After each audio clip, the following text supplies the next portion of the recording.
Hello दोस्तों, आज हम देखेंगे किस प्रकार से एक इंडिविजुअल यूजर अपने आप को बीसी स्टेप वेबसाइट के ऊपर रजिस्टर कर सकता है, जिसमें हम देखेंगे यूजर रजिस्ट्रेशन, लॉगिन और उसका प्रोफाइल सेटअप। अब मान लीजिए कोई व्यक्ति किसी कंपनी से जुड़ना चाहता है, तो सबसे पहला स्टेप होता है खुद को पर्सनल कैंडिडेट के रूप में रजिस्टर करना।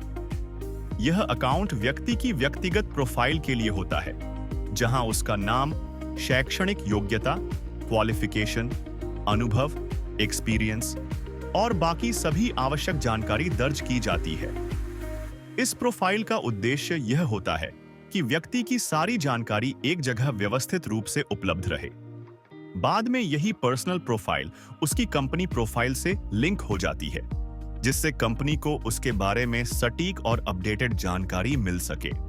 तो यूजर को रजिस्टर करने के लिए ऊपर आपको login/signup यह बटन दिखाई देगा। इसके ऊपर आपने क्लिक करना है।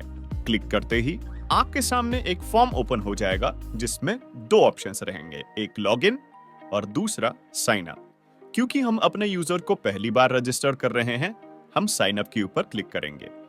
साइन अप के ऊपर क्लिक करते ही सबसे पहली चीज आपको पूछी जाएगी कि क्या आप एक कंपनी का अकाउंट रजिस्टर कर रहे हो या फिर आप एक कैंडिडेट का पर्सनल अकाउंट रजिस्टर कर रहे हो।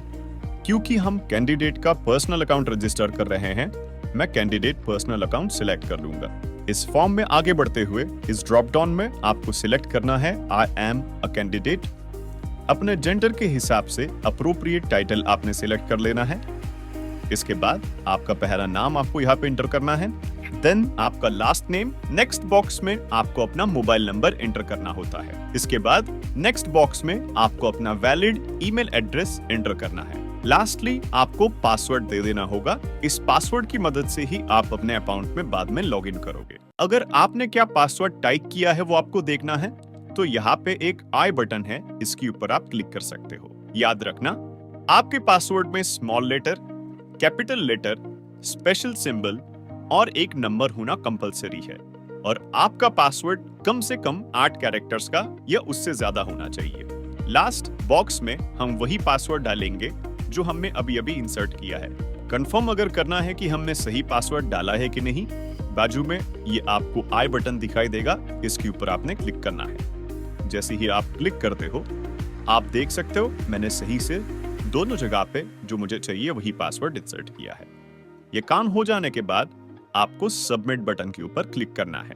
जैसे ही आप सबमिट बटन पे क्लिक करते हो, ओटीपी वेरिफिकेशन का एक विंडो ओपन हो जाएगा, जिसमें आपने रजिस्ट्रेशन के वक्त जो ईमेल आईडी दिया है उस ईमेल पे एक ओटीपी आ चुका होगा, और आपने रजिस्ट्रेशन के वक्त जो मोबाइल नंबर दिया है उस पर एक ओटीपी आ चुका होगा।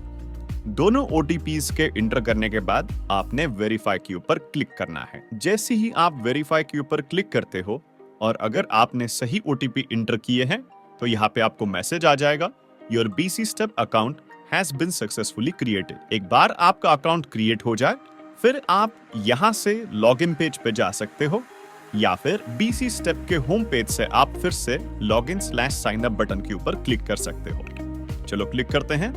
क्योंकि हमें कैंडिडेट के पर्सनल अकाउंट से लॉगिन करना है, यहाँ पर मैं कंपनी अकाउंट सिलेक्ट नहीं करूंगा।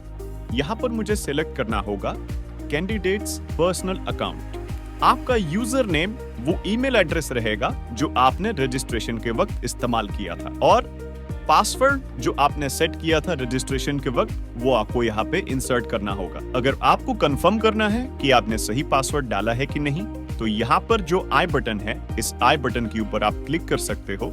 जैसे आप देख सकते हो मैंने वही पासवर्ड डाला है जो मैंने रजिस्ट्रेशन के वक्त टाइप किया था। फाइनली आपको कैप्चा डालना होगा।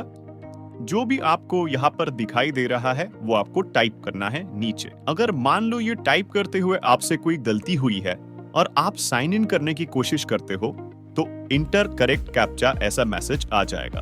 तो यहाँ पर एक रिफ्रेश का बटन है, इसके ऊपर अगर आप क्लिक करते हो रिफ्रेश कैप्चा पे, तो नया कैप्चा आ जाएगा, इसे आप एंटर कर सकते हो। अभी साइन इन के ऊपर क्लिक करते हैं। जैसे ही आप साइन इन के ऊपर क्लिक करते हो, आपने रजिस्टर किए हुए मोबाइल नंबर पर एक ओटीपी भेजा जाएगा। वो ओटीपी आपको यहाँ पर एंटर करना होगा। इस प्रकार से आपने ओटीपी एंटर कर देना है। एक बार आप ओटीपी इंटर करोगे, आपको वेरीफाई के ऊपर क्लिक करना होगा। अगर आपने इंटर किया हुआ ओटीपी सही है, तो आप अपने अकाउंट को देख पाओगे।